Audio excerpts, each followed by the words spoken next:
నేను వచ్చేసా మళ్ళీ సరికొత్త వీడియో పట్టుకొచ్చిన నేను. అదేంటి ఈవిడ గారు ఇంత ఎక్సైట్మెంట్ ఫీల్ అవుతుంది అనుకుంటున్నారా?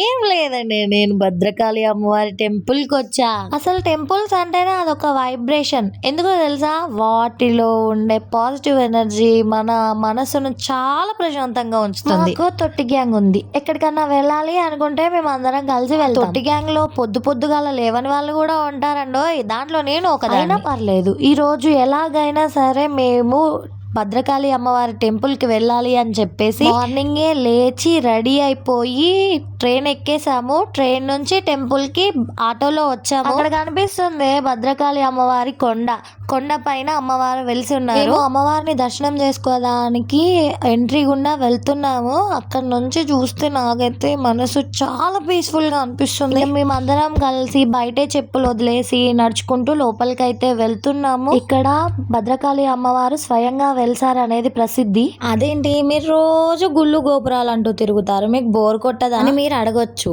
ఎందుకు అంటే నేను పెట్టే వీడియోలన్నీ టెంపుల్ గురించే ఉంటాయి కాబట్టి. నిజం చెప్పాలంటే నాకు నిజంగా టెంపుల్కి వెళ్ళాలంటే బోర్ కొట్టదు. పొద్దుగాల లేవమంటే ఇబ్బంది, కానీ టెంపుల్కి వెళ్ళమంటే చాలా ఆరాంగా వెళ్ళిపోతాను. అన్నట్టు చెప్పడం మర్చిపోయా, ఇది మేము జనవరి 1 నాడు వెళ్ళాం టెంపుల్ కి. అరే ఈవిడేంటి ఇన్ని రోజుల తర్వాత వీడియో పెట్టింది అని అనుకోవచ్చు. ఏం చేయమంటారండి మరి, యూట్యూబ్ ఏమో నా మానిటైజేషన్ కావట్లేదు.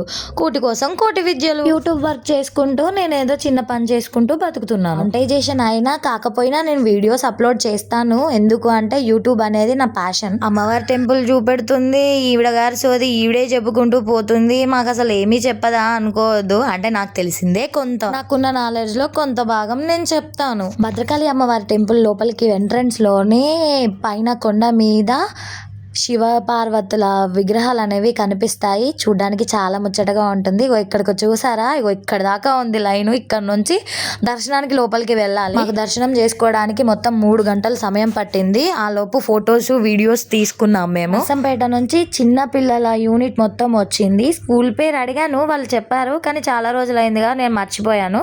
చిన్న పిల్లల్ని వాళ్ళ దర్శనం చేపిచ్చేశారు. నాకైతే వాళ్ళని చూస్తే చాలా ప్రౌడ్ గా అనిపించింది. టీచర్లను చూస్తే దగ్గరగా వెళ్ళిన తర్వాతకి లెఫ్ట్ సైడ్ గోశాల ఉంటుంది. ఆ మధ్యలో కృష్ణుని విగ్రహం పెట్టేసి ఉంటుంది. నాకైతే చాలా బాగా అనిపించింది.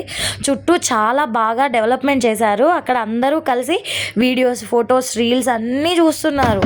ఇంకా పూర్తిగా డెవలప్ అయితే మాత్రం మామూలుగా ఉండదు. అమ్మవారి టెంపుల్ నుంచి హంటర్ రోడ్ వరకు భద్రకాళి హుడా పార్క్ అనేది నిర్మించారు. ఇదిగోండి లోపలికి వెళ్తున్నా కొద్దీ నాకు చాలా చిక్కాకు అనిపించింది. ఎందుకు అని అంటే తోసేసుకుంటున్నారు. అమ్మవారి లడ్డు ప్రసాదానికి కూడా చాలా పెద్ద లైన్ ఉంది.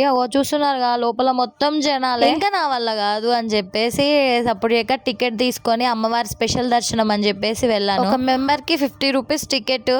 అమ్మో ఇంకా నా వల్ల కాదు. ఈ డబ్బులు పెట్టిన దాంట్లో మాత్రం చాలా ఫ్రీగా లోపల అమ్మవారి దర్శనం చేసుకోగానే నేనైతే చాలా పీస్ఫుల్ గా ఫీల్ అయ్యాను. ప్రశాంతంగా దర్శనం చేసుకుంటే వేరే లెవెల్.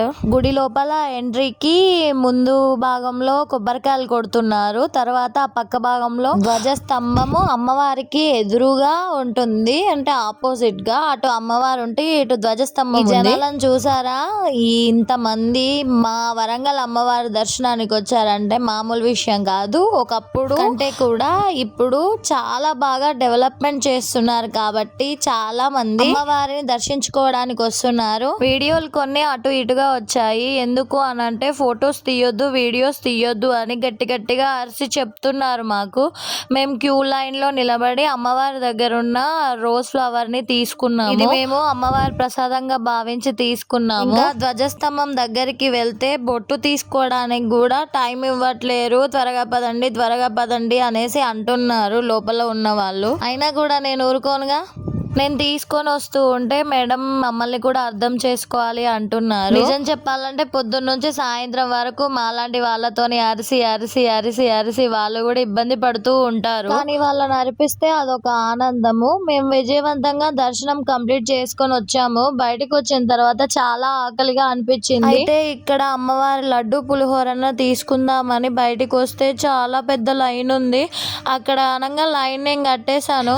కొంచెం లోపలికి లాగా వాళ్ళు వీళ్ళు దూరుతూ ఉంటే వాళ్ళతో నాకు డిషుం అయింది. పాపం వాళ్ళు వెనక్కి వెళ్ళిపోయారు. సక్సెస్ఫుల్ గా లోపలికి వెళ్ళి నేను చిట్టీలు తీసుకునే లోపు అమ్ములు నువ్వు ఇంకా ముందుకెళ్ళరా అని చెప్పేసి తనని లోపలికి పంపించాను. తను చిట్టీలు తీసుకొచ్చింది. ఆ తర్వాత భద్రకాళి అమ్మవారు మరియు శ్రీ భద్రేశ్వరుల అద్దాల మండపాన్ని నేను చూసాను. అద్దాల మేడ అని కూడా అంటారు. చూడ్డానికి చాలా బాగుంది గుడి. ఇంకా అందరూ దర్శనం చేసుకొని వచ్చాక ప్రతి ఒక్కరు కూడా ఫొటోస్ లో అందరూ కెమెరామెన్లు అయిపోయారు. నేను ఫస్ట్ వీడియో తీయడానికి చాలా భయపడ్డాను. కానీ ఇంతమంది వీడియోస్ తీసుకుండగా నాకేంటి భయం అని చెప్పేసి నేను వీడియోస్ తీయడం స్టార్ట్ చేశాను. విజయవంతంగా దర్శనం కంప్లీట్ చేసుకొని పులిహోర ప్యాకెట్స్ అందరం కూడా తినేసి ఇంకా బయటికి వెళ్ళడానికి వచ్చాము.